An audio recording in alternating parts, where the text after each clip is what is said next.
प्रिय विद्यार्थियों, मैं डॉक्टर संदीप अवस्थी आज जिस विषय को लेकर आपके सम्मुख उपस्थित हूं उसका शीर्षक है अलंकार, जो डीएलएड के द्वितीय वर्ष के पाठ्यक्रम में इकाई प्रथम के 1.14 के अंतर्गत सम्मिलित है। तो बच्चों, आज हम पढ़ेंगे अलंकार। जैसा कि आप जानते हैं कि अलंकार शोभाकारक तत्व रहते हैं काव्य में सौंदर्य बढ़ाने के लिए। तो हमारे लिए जरूरी हो जाता है कि हम यह समझें कि अलंकार क्या है। अलंकार का शाब्दिक अर्थ है आभूषण या गहना। अलंकार वह शब्द युक्ति अथवा क्रिया है जिसके द्वारा काव्य की पंक्तियों में शब्द एवं अर्थ के प्रयोग से सौंदर्य में वृद्धि हो या चमत्कार उत्पन्न हो, वह अलंकार कहलाता है। अलंकार के 3 भेद रहते हैं।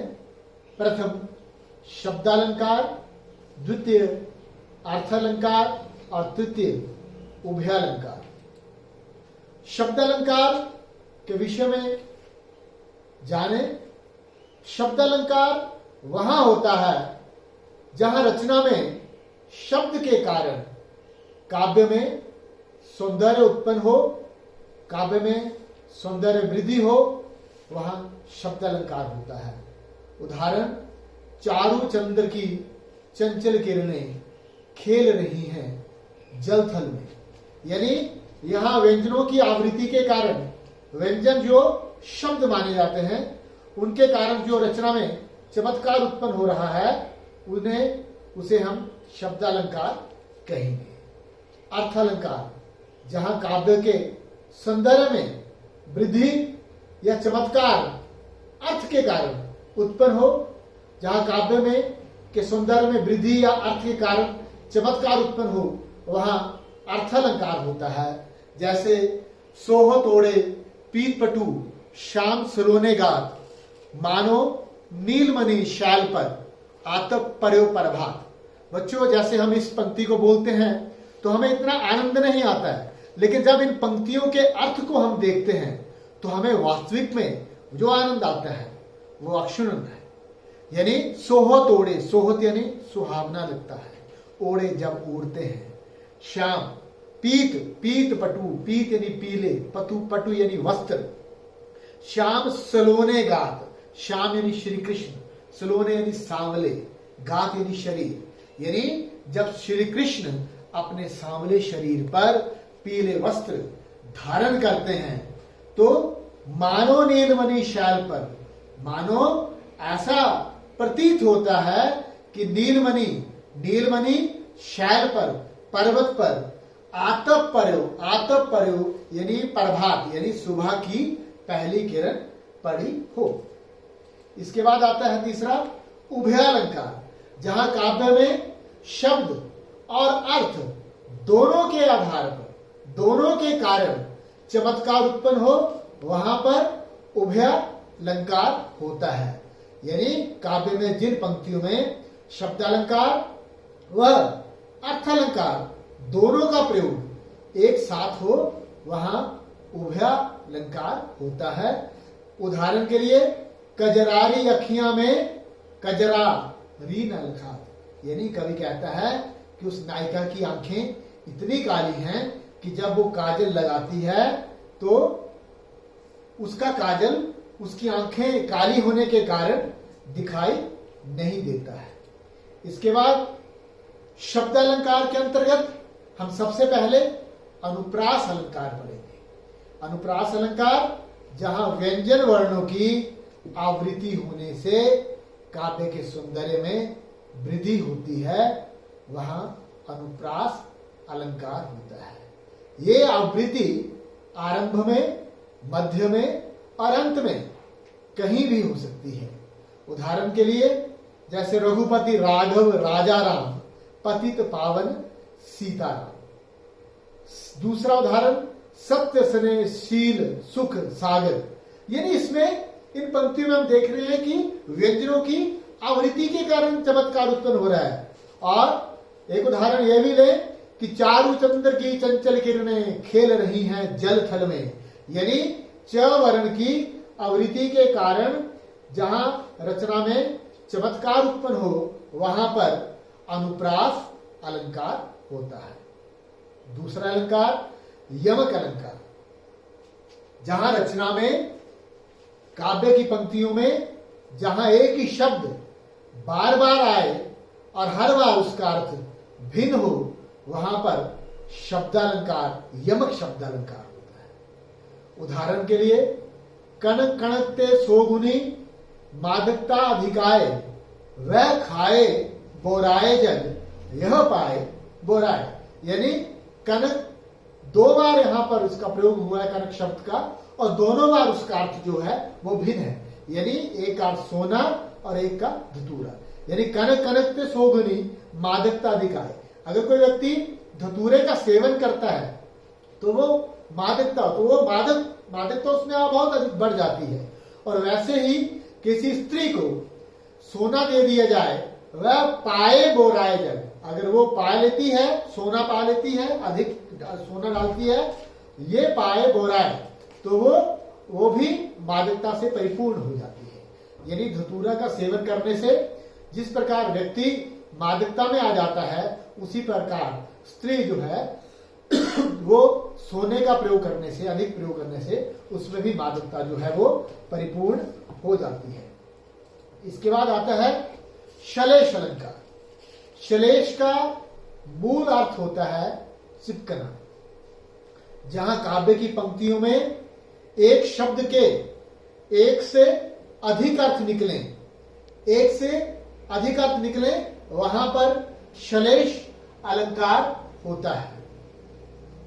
इसमें रहीमन पानी राखिए बिनु पानी सब सूर, पानी गे न उबरे मोती मानुष चूर। इसमें एक शब्द के अनेक अर्थ निकले हैं। पानी का अर्थ चमक, पानी का अर्थ इज्जत और पानी का अर्थ जल, ये तीन अर्थ, लेकिन एक शब्द के एक से अधिक अर्थ निकले हैं। जैसे सबरन को ढूंढत फिरत कभी व्यभिचारी चोर, इसमें सबरन जो है वो अच्छे छंद हैं, सबरन जो है वो सुंदर स्त्री है, सबरन जो है वो सोना है। इसके पश्चात शलेषम अलंकार के पश्चात अब हम अर्थालंकार में अगर जाएं तो उसका पहला जो अलंकार हमारे सम्मुख आता है वह है उपमा अलंकार। उपमा शब्द का अर्थ होता है तुलना। उपमा शब्द का अर्थ होता है तुलना। जब किसी व्यक्ति या वस्तु की तुलना किसी दूसरे व्यक्ति या वस्तु से की जाए वहां पर उपमा अलंकार होता है। अर्थात जब किन्हीं दो वस्तुओं के गुण, आकृति, स्वभाव आदि में समानता दिखाई जाए या दो भिन्न वस्तुओं की तुलना की जाए, वहां पर उपमा अलंकार होता है। यानी अगर मैं उदाहरण कहूं कि पीपर पात सरिस मन डोला, तो और दूसरा कि उसका मुख चंद्रमा के समान है, तो पीपर पात में भी अगर देखा जाए तो उपमान भी है, सरिस वाचक शब्द है, मन जो है वो उपमेय है, डोला जो है वो साधारण धर्म है। इसके पश्चात रूपक अलंकार। रूपक अलंकार भी अर्थालंकार के अंतर्गत आता है। जब गुण की अत्यंत समानता के कारण उपमेय को ही उपमान बता दिया जाए, यानी उपमेय में और उपमान में अभिन्नता दर्शाई जाए, तो वह रूपक अलंकार कहलाता है। यानी एक और बात कहूं कि जब उपमेय पर उपमान का आरोप किया जाए वहां पर रूपक अलंकार होता है। रूपक अलंकार के उदाहरण के अंतर्गत वन शारदी चंद्रिका चादर उड़े, दिए गए उदाहरण में जैसा कि आप देख सकते हैं कि चांद की रोशनी को चादर के समान बताकर चादर ही बता दिया गया है। इस वाक्य में उपमेय चंद्रिका है एवं उपमान चादर है। यहां आप देख सकते हैं कि उपमान एवं जाति ही उपमेय में अभिन्नता दर्शाई जा रही है। हम जानते हैं कि जब अभिन्नता दर्शाई जाती है तब वहां रूपक अलंकार होता है। अतः ये उदाहरण भी रूपक अलंकार के अंतर्गत आएगा। इसके बाद अगले अलंकार की ओर बढ़े, उत्प्रेक्ष अलंकार। जब समानता होने के कारण उपमेय में उपमान के होने की कल्पना की जाए, यह संभावना व्यक्त की जाए, यह संभावना उत्पन्न हो, तब वहां उत्प्रेक्ष अलंकार होता है। यदि पंक्ति में मनु, जनु, जन्हु, जानो, मानहु, मानो, निश्चय, ईव, ज्यो आदि आता है, वहां उत्प्रेक्ष अलंकार होता है। उत्प्रेक्ष अलंकार के अंतर्गत ले चला साथ में तुझे कनक, जो भिक्षुक लेकर स्वर्ण। ऊपर दिए गए उदाहरण में जैसा कि आप देख सकते हैं कि कनक का अर्थ धतूरा है। कवि कहता है कि वह धतूरे को ऐसे ले चला मानो कोई भिक्षु सोना ले जा रहा हो। काव्यांश में ज्यो शब्द का इस्तेमाल हो रहा है एवं कनक उपमेय में स्वर्ण उपमान के होने की कल्पना हो रही है। अतएव यह उदाहरण उत्प्रेक्ष अलंकार के अंतर्गत आएगा। इसके अतिरिक्त एक और उदाहरण देखें, सिर फट गया उसका वही मानो अरुण रंग का घड़ा हो। दिए गए उदाहरण में सिर की लाल रंग का घड़ा होने की कल्पना की जा रही है। यहाँ सिर उपमेय है एवं लाल रंग का घड़ा उपमान है। उपमेय में उपमान के होने की कल्पना की जा रही है। अतएव यह उदाहरण उत्प्रेक्षा अलंकार के कारण आता है। अतिशोक्ति अगला अलंकार, ये हमारे पाठ्यक्रम में सम्मिलित आखिरी अलंकार है। इस अलंकार अतिशोक्ति अलंकार। जब किसी वस्तु, व्यक्ति आदि का वर्णन बहुत बढ़ा चढ़ाकर किया जाए तब वहां अतिशोक्ति अलंकार होता है। जब किसी वस्तु, व्यक्ति आदि का वर्णन बहुत बढ़ा चढ़ाकर किया जाए तब वहां अतिशोक्ति अलंकार होता है। इस अलंकार में नामुमकिन तथ्य बोले जाते हैं, जैसे हनुमान की पूंछ में लग न पाई आग, लंका सिगरी जरी गई, गे निशाचर भाग। आप इस उदाहरण में देखते हैं कि कवि कहता है कि हनुमान की पूंछ में लग ना पाई आग। अभी हनुमान की पूंछ में आग लगी भी नहीं थी कि लंका सिगरी जरी गई, कि पूरी लंका जो है वो जल गई।